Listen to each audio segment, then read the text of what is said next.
Clarindo, admirado, abraçou-o e exclamou: Mas por favor, companheiro, nos diga de que escola procede você. Sua inteligência interessa-nos. O chefe de nossa expedição pronunciou alguns monossílabos e chamou-me à retirada, pretextando serviço a fazer. Os irmãos, avezados à rebelia, permutaram um estranho olhar, como a dizerem entre si que pertencíamos a algum núcleo infernal distante e que lhes não convinha molestar-nos. Insistiram, porém, conosco a que retornássemos no dia seguinte para a troca de ideias, ao que Silas anuiu com evidente satisfação. Mais alguns minutos e o assistente, em minha companhia, retirou Alzira e Hilário para o exterior, colocando-nos todos de regresso à mansão. O prestimoso servidor do bem, na viagem de volta, mantinha-se silencioso, pensando concentradamente. Contudo, diante de minha perplexidade, aclarou o fraterno: Não, André. Ainda é cedo para apresentar Alzira aos infortunados verdugos. Pela conversação de Clarindo, percebi que cruzamos o caminho de duas vigorosas inteligências, cuja modificação inicial há de ser feita com amor para realizar-se com segurança. Voltaremos amanhã sem a presença de nossa amiga para um entendimento mais estável e por isso mesmo mais valioso. Passei desse modo a esperar ansiosamente pelo dia seguinte.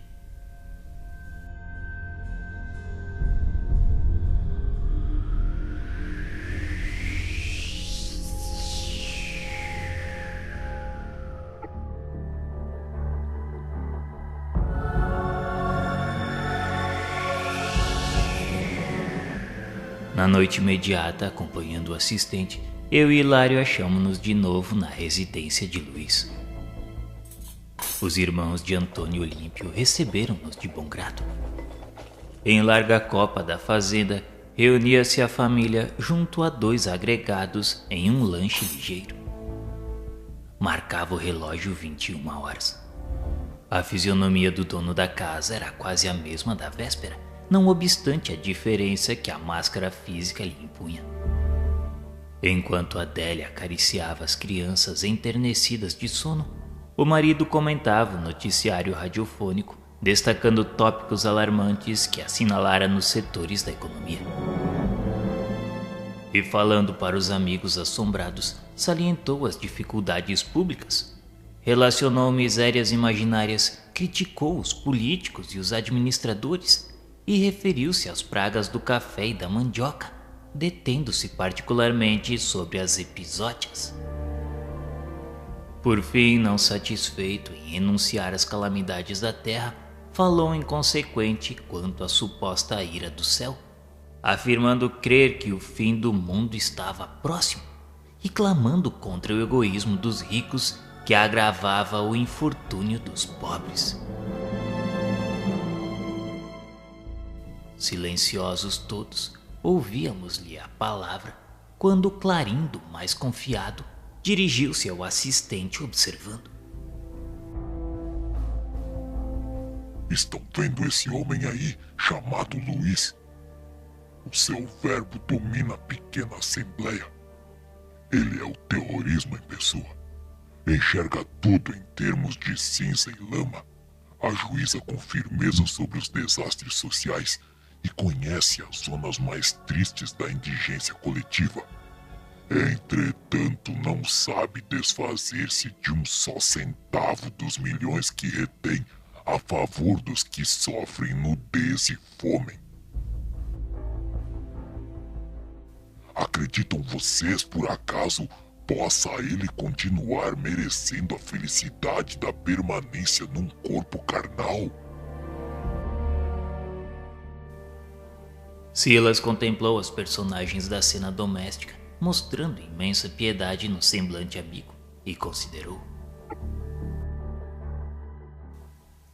Clarindo, Todas as suas observações apresentam lógica e verdade à primeira vista.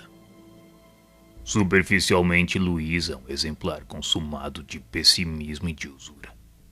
Todavia, no fundo, ele é um doente necessitado de compaixão. Há moléstias da alma que arruinam a mente por tempo indeterminado. Quem seria ele se fosse amparado por outras influências? Espiritualmente abafado entre as visões da fortuna terrestre com que lhe assediamos o pensamento, o infeliz perdeu o contato com os livros nobres e com as nobres companhias. Tem a socorrê-lo apenas a religião domingueira dos crentes que se julgam exonerados de qualquer obrigação para com a fé, contanto que participem do ofício de adoração a Deus no fim de cada semana. Quem poderia prever-lhe as mudanças benéficas desde que pudesse receber outro tipo de assistência? Clarindo e Leonel registraram-lhe as ponderações como se vissem apunhalados no âmago, tal a expressão de revolta que lhes assomou ao olhar coruscante. E com a inflexão da criança voluntariosa e inteligente que se vê contrariada em seus caprichos, nos disse: No entanto, ele e o pai são nossos devedores. Roubaram-nos, assassinaram-nos. E o que vocês desejam que eles façam?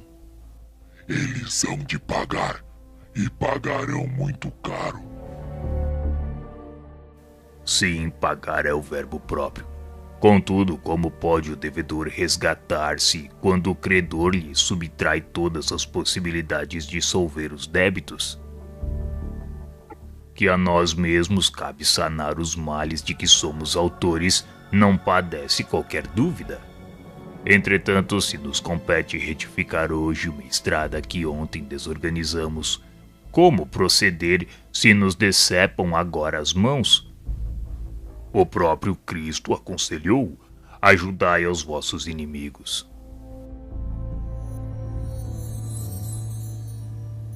Nota: André Luiz põe nos lábios de sua personagem uma síntese dos versículos 27 e 28 do capítulo 6 de Lucas, para ser mais facilmente compreendido por aqueles espíritos cheios de ódio aos quais repugnaria o verbo amar. Eles se rebelariam diante do texto completo. Seria inabilidade falar em amar naquele momento, mas ajudar a pagar foi bem aceito, porque eles queriam receber.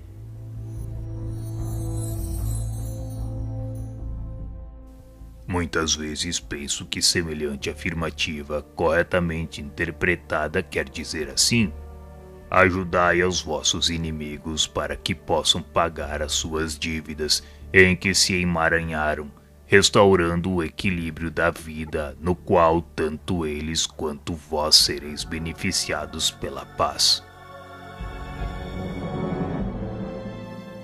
Via-se que o assistente, com a simpatia conquistada na véspera e com a argumentação despretensiosa e límpida, lograra inequívoca superioridade moral sobre o ânimo dos obsessores de sentimento enrijecido. Ainda assim, Clarindo perguntou, um tanto com medo: Caro amigo, que considerações são essas? Não estou entendendo mais nada. Será você algum padre disfarçado? Intentará porventura a nossa modificação? Engana-se, meu amigo. Se algo procuro em nossa comunhão fraterna, é a minha própria renovação. Pela sedução do dinheiro também caí na última passagem pela terra. A paixão da posse governava-me todos os ideais. A fascinação pelo ouro tomou-me o ser de tal modo que, apesar de ter recebido o título médico numa universidade venerável, fugi ao exercício da profissão para vigiar os movimentos de meu velho pai, a fim de que nem ele mesmo viesse a dispor com largueza dos bens de nossa casa.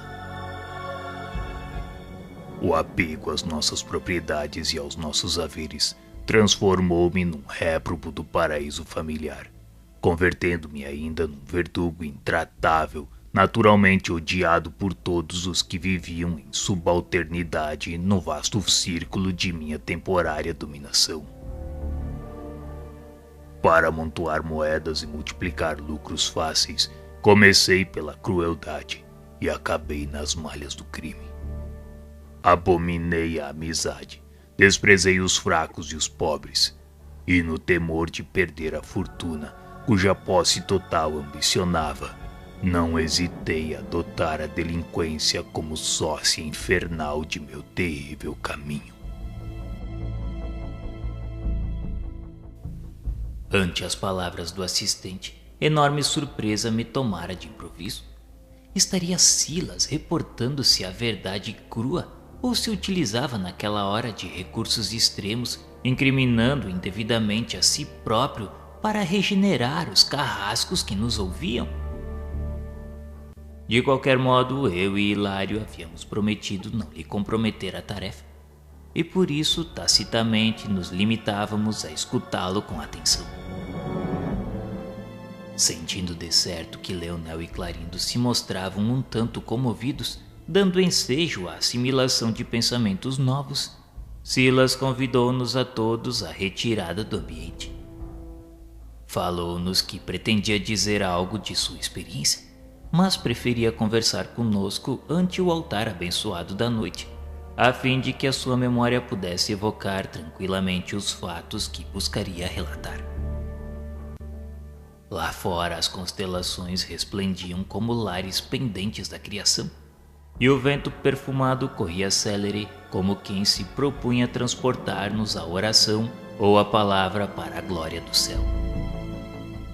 Incapaz de penetrar o verdadeiro sentido da inesperada atitude que o assistente vinha de assumir, notei-o efetivamente emocionado, qual se fixasse os olhos da alma em painéis distantes. Clarindo e Leonel, naturalmente dominados pela simpatia a se lhe irradiar do semblante, observaram-nos submissos. E Silas começou a narrativa em voz pausada.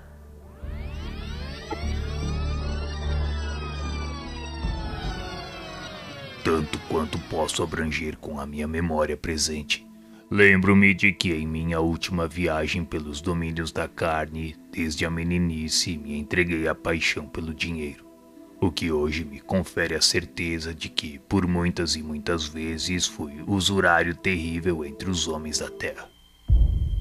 Hoje sei, por informações de instrutores abnegados, que, como de outras ocasiões, renasci na derradeira existência num lar bafejado por grande fortuna, a fim de sofrer a tentação do ouro farto e vencê-la a golpes de vontade firme na lavoura incessante do amor fraterno, caindo, porém, lamentavelmente por minha infelicidade.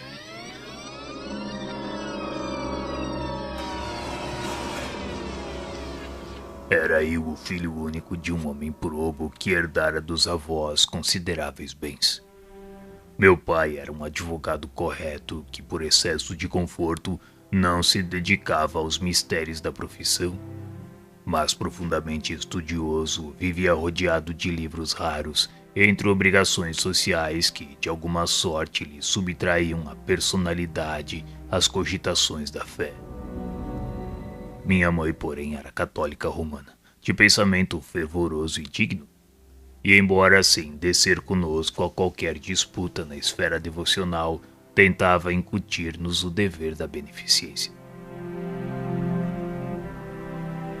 Recordo-me com tardio arrependimento dos reiterados convites que nos dirigia bondosa para que lhe palmilhássemos as tarefas de caridade cristã. Convites esses que meu pai e eu recusávamos sem discrepância, encastelados em nossa irreverência enfatuada e risonha. Minha genitora cedo percebeu que meu pobre espírito trazia consigo a zinhavre da usura, e reconhecendo que lhe seria extremamente difícil colaborar na renovação íntima de meu pai, homem já feito e desde a infância habituado à dominação financeira, concentrava em mim seus propósitos de elevação. Para isso buscou estimular meu gosto pelo estudo de medicina, alegando que, ao lado do sofrimento humano, poderia eu encontrar as melhores oportunidades de auxílio ao próximo, tornando-me agradável a Deus, ainda mesmo que não me fosse possível entesourar os recursos da fé. Intimamente eu escarnecia das sagradas esperanças de quem me era a criatura mais cara ao espírito. Contudo, sem poder resistir-lhe ao cerco afetivo, consagrei-me à carreira médica, muito mais interessado em explorar os enfermos ricos, cujos agravos do corpo indiscutivelmente me facultariam amplas vantagens materiais. Entretanto, em vésperas da vitória estudantil esperada, minha mãe, relativamente moça, despediu-se da experiência física vitimada por um acidente de angina. Recebi meu diploma de medicina, qual se me fora ele detestada recordação. E não obstante os estímulos da bondade paterna, não cheguei a ingressar na prática da profissão conquistada. Recolhi-me à intimidade doméstica de que me ausentava tão somente para as estações de entretenimento e repouso. Então, mais que nunca, chafurdado na sovinice, porquanto acompanhei o inventário de minha mãe com vigilância tão rigorosa que as minhas estranhas atitudes chegaram a surpreender meu próprio pai, egoísta e displicente, mas nunca avarento quanto eu. Compreendi que a fortuna herdada me situava para meu infortúnio moral a cavaleiro de qualquer necessidade da vida física por largos anos, desde que não me confiasse a dissipação. Assim mesmo, quando vi meu genitor inclinado às segundas núpcias, quase aos 60 anos de idade, fiz quanto pude indiretamente para dissuadi-lo, afastando-o de tal intento. Ele, todavia, era um homem resoluto nas decisões e desposou Aida, uma jovem da minha idade, que mal se avizinhava dos 30 anos. Recebi a madrasta como intrusa em nosso campo doméstico, e tomando-a por aventureira comum à caça de fortuna fácil, jurei vingar-me. Apesar das carinhosas requisições do casal, e não obstante o tratamento gentil que a pobre moça me dispensava, exibia sempre um pretexto para fugir-lhe à convivência. O novo matrimônio, no entanto, passou a exigir do esposo mais dilatados sacrifícios no mundo social de que Aida não pretendia afastar-se. E foi assim que, ao término de alguns meses, meu genitor era obrigado a procurar o socorro médico, recolhendo-se então a necessário repouso. Acompanhava-lhe a decadência orgânica, tomado de vivas apreensões. Não era a saúde paterna que me feria a imaginação, mas sim a extensa reserva financeira de nossa casa. Na hipótese do súbito falecimento do homem que me trouxera a existência, de modo algum me resignaria a partilhar a herança com a mulher que aos meus olhos indebitamente ocupava o espaço de minha mãe. O assistente fez longa pausa enquanto lhe fixávamos o semblante melancólico. De mim mesmo, atônito diante do que me era dado ouvir, indagava no íntimo se tudo aquilo de fato se passara. Fora Silas realmente o homem a quem se reportava? Ou compunha ele aquela história para alterar o ânimo dos perseguidores? Contudo, não me foi possível desfechar qualquer interrogação, porquanto nosso amigo, como que se desejoso de castigar-se com a dolorosa confissão, prosseguiu relatando. Passei então a arquitetar planos delituosos quanto à melhor maneira de alijar Aida de qualquer possibilidade de ingresso futuro ao nosso patrimônio, sem melindrar meu pai doente. E nos projetos criminosos que me visitavam a cabeça, a própria morte da madrasta comparecia como solução. Entretanto, como dar-lhe um fim sem causar maior sofrimento ao enfermo que eu desejava conservar? Não seria aconselhável desmoralizá-la antes de tudo aos olhos dele, para que não padecesse qualquer saudade da mulher condenada por mim à desvalia? Tramava no silêncio e na sombra, quando a ocasião esperada veio ao meu encontro. Convidado a comparecer com a esposa numa festividade pública, meu pai chamou-me e insistiu para que eu acompanhasse Aida, representando-lhe a autoridade. Pela primeira vez acedi com prazer. Pretendia conhecer-lhe agora de mais perto as afeições. Funestos propósitos nasciam-me no crânio. Desse modo, durante a alegre ágape, tomei contato com Armando, primo de minha madrasta, e que a cortejara em solteiro. Armando era um rapaz pouco mais velho que eu, perdulário e fanfarrão, que dividia o tempo entre mulheres e taças espumantes, a quem, contrariamente aos meus hábitos, ofereci premeditada comunhão afetiva. Tanto quanto possível, dominando moralmente o ânimo de meu pai, desde então o associei ao nosso campo doméstico, favorecendo-lhe o mais amplo retorno à intimidade com a criatura de quem se havia namorado anos antes. A praia, o teatro, o cinema, bem como passeios de variados matizes, eram agora os pontos costumeiros de nossa presença, nos quais intencionalmente eu atirava os dois primos nos braços um do outro.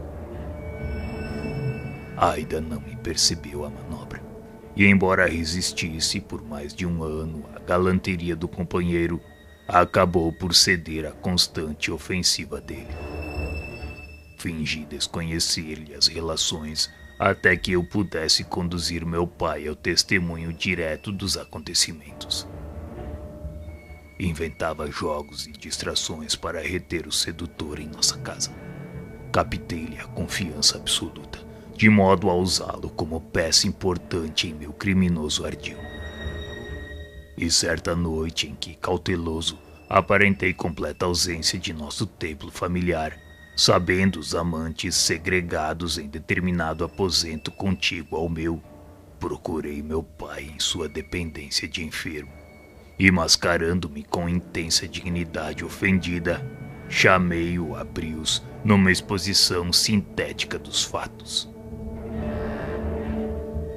Lívido e trêmulo, o doente exigiu provas, e nada mais fiz que conduzi-lo cambaleante até a porta do quarto, cujo fecho eu próprio deixara enfraquecido. Bastou um empurrão mais forte, e meu genitor desolado encontrou o flagrante que eu desejava. Armando, cínico, não obstante o desapontamento, afastou-se lépido, ciente de que não poderia esperar qualquer golpe grave de um sexagenário abatido. Minha madrasta, porém, profundamente ferida em seu amor próprio, dirigiu ao velho esposo acusações humilhantes, procurando seus aposentos particulares numa explosão de amargura. Completando a obra terrível a que me devotara, mostrei-me mais carinhoso para com o enfermo intimamente aniquilado. 2 semanas arrastaram-se pesadas para nossa equipe familiar.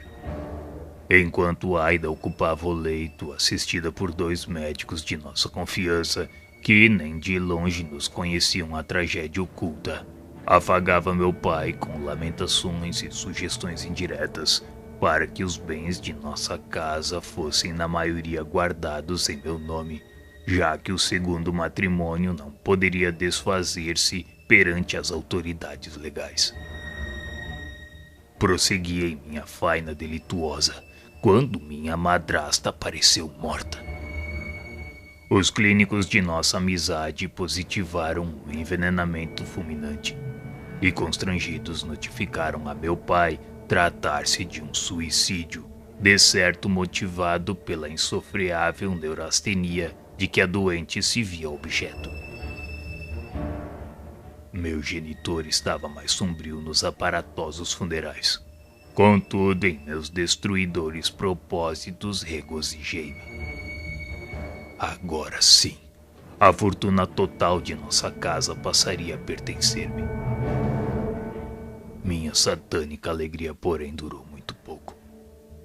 Desde a morte da segunda mulher, meu pai acamou-se para não mais se erguer. Debalde, médicos e padres amigos procuraram oferecer-lhe melhoras e consolações. E ao fim de 2 meses, meu pai, que nunca mais sorriu, entrou em dolorosa agonia, na qual, através de confidência entrecortada de lágrimas, me confessou haver envenenado Aida, administrando-lhe violento tóxico no calmante habitual. Isso, no entanto, assegurava-me vencido e impunha-lhe também a morte, de vez que não conseguia perdoar a si mesmo, passando a carregar consigo um fardo de remorso constante e intolerável. E pela primeira vez minha consciência doeu fundo. O apego aos bens da carne arrasava minha vida. O velho querido morreu nos meus braços, crendo que os meus soluços de arrependimento fossem pranto de amor. Deixando-lhe o corpo fatigado na terra fria, tornei a nossa casa solarenga, sentindo-me o mais infortunado dos seres. O ouro integral do mundo não me garantiria agora o mais leve consolo. Achava-me sozinho e infinitamente desgraçado. Todos os recantos e pertences de nossa habitação falavam-me de crime e remorso. Muitas vezes a sombra noturna pareceu-me povoada de fantasmas horripilantes a escarnecerem de minha dor. E em meio da malta de insensíveis demônios a investirem contra mim, tinha a ideia de escutar a voz inconfundível de meu pai clamando para minha alma: meu filho, recua enquanto é tempo. Fiz-me arredio desconfiado. Em pavorosa crise moral, demandei a Europa em longa viagem de recreio. Mas o encanto das grandes cidades do velho mundo não conseguia aliviar-me as chagas interiores. Em toda parte, a refeição mais nobre amargava-me na boca, e os mais belos espetáculos artísticos deixavam-me apenas ansiedade e desolação. Regressei ao Brasil, mas não tive coragem de retomar a intimidade com a nossa antiga residência. Amparado pela afeição de velho amigo de meu genitor, aceitei-lhe o acolhimento por alguns dias, até que minha saúde orgânica me permitisse pensar numa transformação radical da existência. Embalado pelo carinho familiar daquele amigo, deixei que longos meses passassem tentando imerecida fuga mental. Até que numa noite inovidável para mim, na qual minha gastralgia se transformara num azorrague de dor, tomei de um frasco de arsênico na adega de meu anfitrião, acreditando usar o bicarbonato de sódio que ali deixara na véspera, e o veneno expulsou-me do corpo, impondo-me sofrimentos terríveis. Qual acontecera a minha madrasta que desencarnara em padecimentos atrozes, eu também passei pela morte em condições análogas. E os amigos que me asilavam no templo doméstico, desconhecendo o equívoco de que eu fora vítima, admitiram sem qualquer sombra de dúvida que eu buscara no suicídio a extinção das penas morais que me castigavam a alma de moço rico e entediado da vida, segundo a versão a que deram curso. Isso, porém, não bastou para ressarcir minhas tremendas culpas.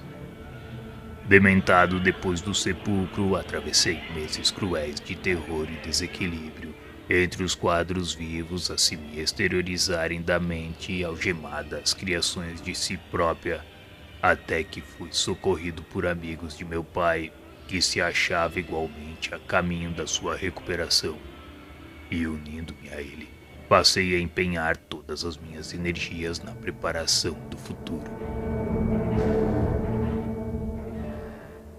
Como veem, a fascinação pelo ouro foi o motivo de minha perda. Tenho necessidade de grande esforço no bem e de fé vigorosa para não cair outra vez, porquanto é indispensável me consagre a nova experiência entre os homens. Leonel e Clarindo não se achavam mais surpreendidos que eu e Hilário, habituados a encontrar em Silas um admirável companheiro, aparentemente sem aflição e sem problemas. Foi Clarindo quem rompeu a pausa, perguntando ao assistente que emudecera qual se fora subjugado pela força das próprias reminiscências. Mas você voltará então para a carne assim tão breve? Oh, quem me dera, amigo Clarindo, a aventura de regressar tão apressadamente quanto possível. O devedor está inelutavelmente ligado ao interesse dos credores. Assim, antes de tudo, é imprescindível venha encontrar minha madrasta no vasto país de sombra em que nos achamos para encetar a difícil tarefa de minha libertação moral. Mas como assim, Sr. Silas? Sim, André. Meu caso não aproveita simplesmente a Clarindo e Leonel, que procuram a justiça pelas próprias mãos, o que muitas vezes apenas significa violência e crueldade. Mas também a Hilário e a você que estudam presentemente a lei do karma, ou seja, da ação e reação. Aqui somos impelidos a recordar novamente a lição do Senhor: ajudai aos vossos inimigos.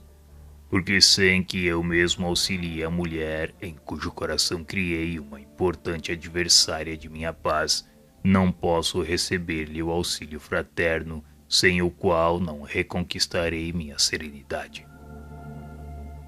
Vali-me da fraqueza de Aida para arrojá-la ao despenhadeiro da perturbação, fazendo-a mais frágil do que já era em si mesma.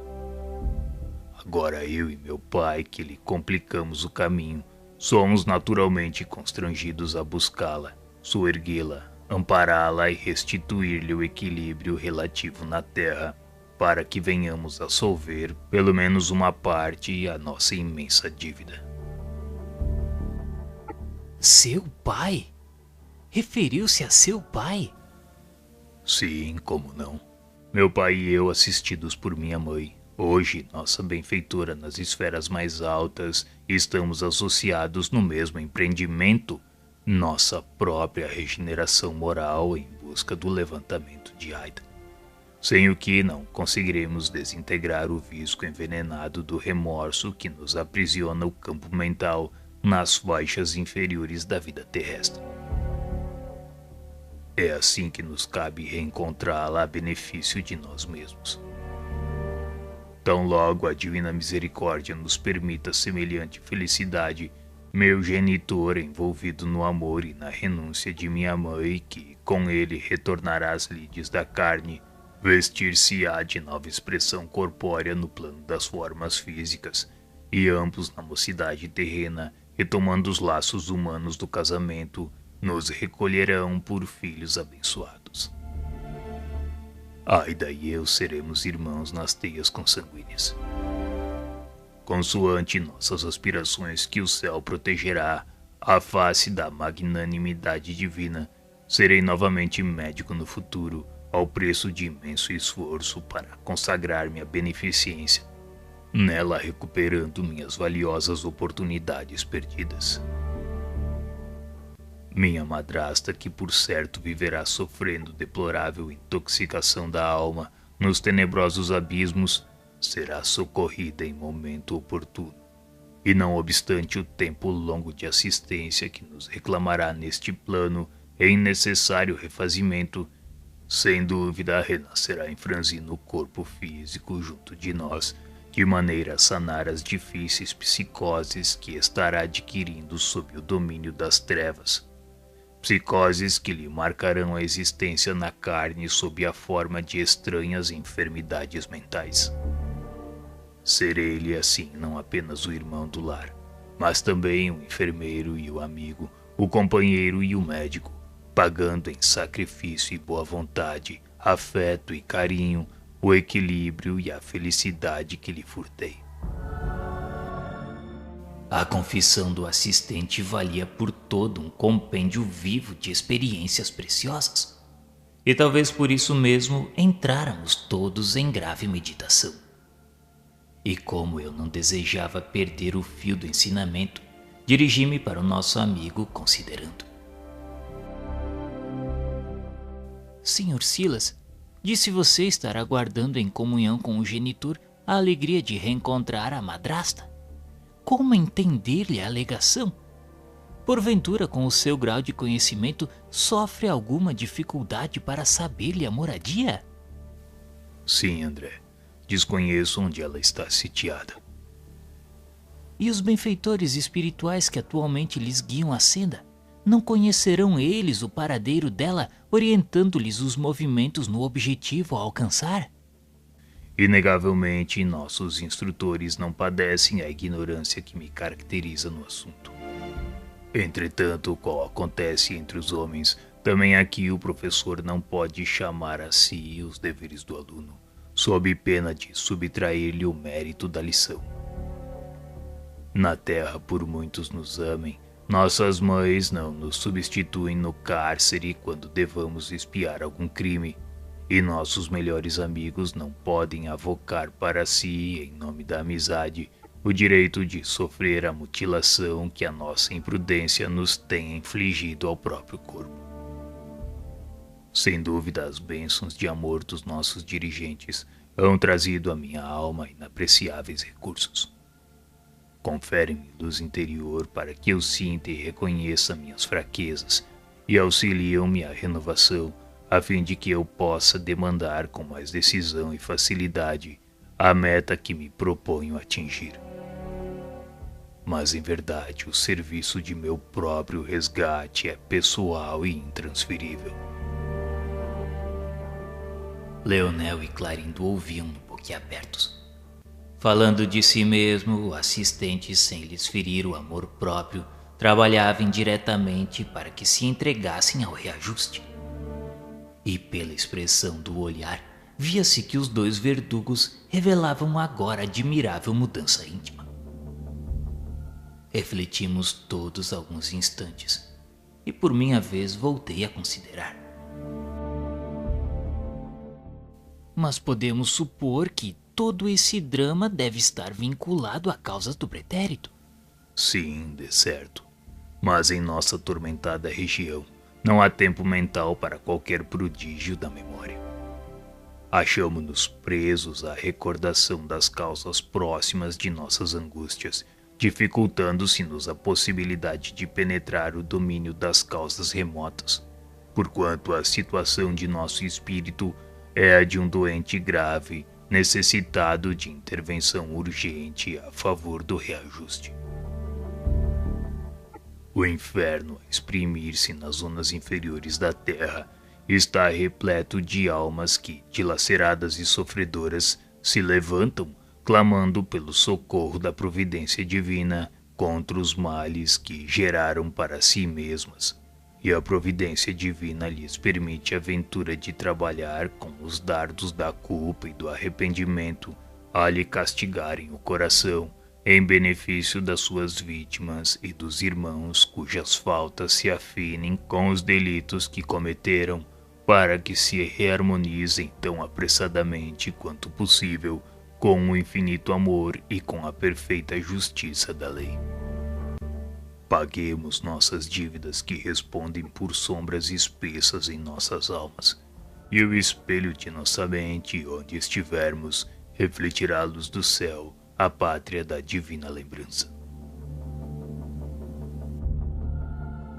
Compreendemos que Silas auxiliava Clarindo e Leonel, identificando-os como irmãos de luta e aprendizado, no que indiscutivelmente ampliaria os próprios méritos.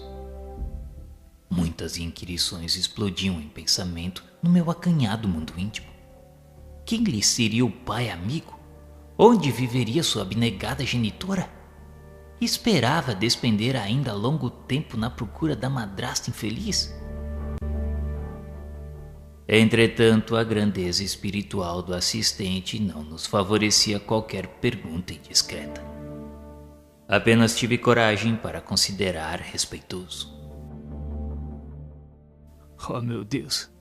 Pensa então comigo mesmo quanto tempo gastamos para refazer às vezes a inconsequência de um simples minuto. Você tem razão, André. A lei é de ação e reação.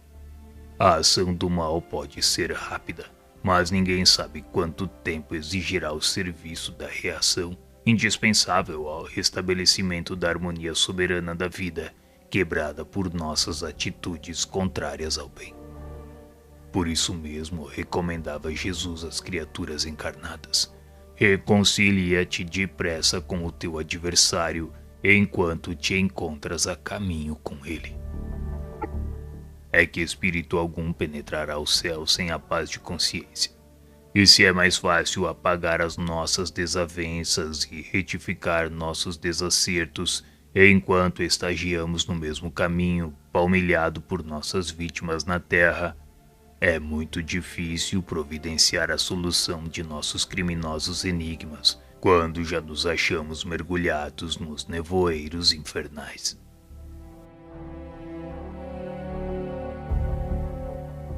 A ponderação era cabível e justa. Não nos foi possível, porém, prosseguir a conversa. Clarindo, cuja impassibilidade reconhecíamos com grande surpresa para nós, tinha os olhos umedecidos. Silas ergueu os olhos para o alto, agradecendo a bênção da transformação que se esboçava, e recolheu-o em seus braços.